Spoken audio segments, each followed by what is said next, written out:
তৃণমূলের পুরো মূলটাকে উপড়ে ফেলায় আমার লক্ষ্য। আমি প্রার্থী হয়েছি, এটা আমার কাছে অনেক যন্ত্রণার, অনেক কষ্টের, অনেক বেদনার, কিন্তু আমি পদ্মফুল চিহ্নে এসেছি। এটা পানিহাটির বাসীর জয় হবে। আমি একা কিছুই করতে পারবো না, এটা সমস্ত পানিহাটিবাসী জিতবে আমি জিতলে। এই অনেকগুলো দিন ধরে যারা প্রতিবাদ করতেই ভুলে গেছিল, আমি তাদের হয়ে প্রতিবাদটা করব, কিন্তু জিতবে তারাই, যারা পানিহাটিবাসী সমস্ত অধিবাসীবৃন্দ।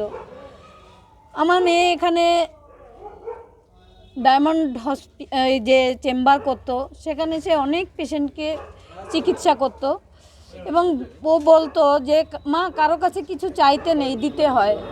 সেই জায়গাটা থেকে ও ডাক্তার ছিল, যেমন পরিষেবা দিত, আমি তো সেটা পারবো না।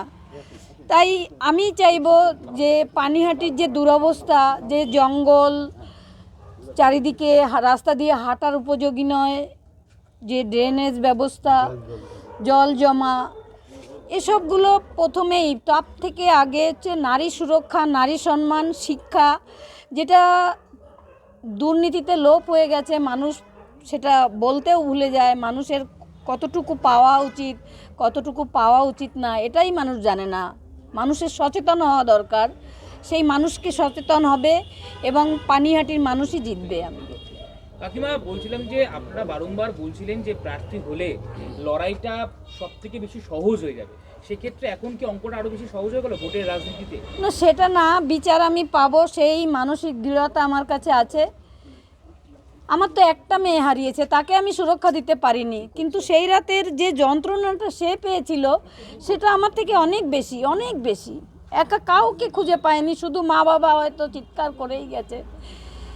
সেই যে যন্ত্রণাটা, আমি যদি এই সেবা করি, সেও হয়তো কিছুটা খুশি হবে।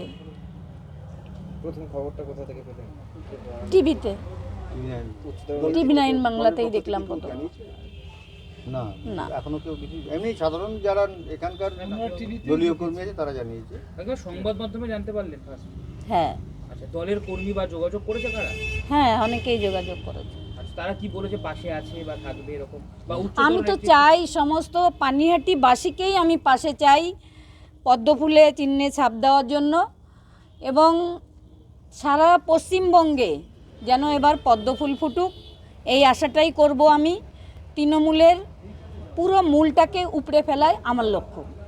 আপনার বিপক্ষ দলের প্রার্থী যারা, একদিকে কলতান দাশগুপ্ত, অন্যদিকে তীর্থঙ্কর ঘোষ তৃণমূল থেকে, কলতান সিপিএম, সেক্ষেত্রে তাদের জন্য কি বার্তা থাকবে? না, এদের জন্য আমার কোনো বার্তা নেই, ওরা ওদের মতো লড়াই করবে। কবে থেকে মানুষের উদ্দেশ্যে কি বলবেন? সাধারণ মানুষের উদ্দেশ্যে একটাই কথা বলবো, আপনারা সবাই সেই 9 তারিখ আমার মেয়েকে ঘরের মেয়ে মনে করে আমাদের পাশে দাঁড়িয়েছিলেন এবং মেয়ের বিচার চেয়েছিলেন। আজও তেমনি আমার পাশে দাঁড়াবেন। সমস্ত মানুষকে বলবো, সারা বিশ্বের মানুষ যেমন আমার পাশে দাঁড়িয়েছিলেন, সেভাবেই আমি সারা বিশ্বের মানুষকে আমি পাশে চাইব।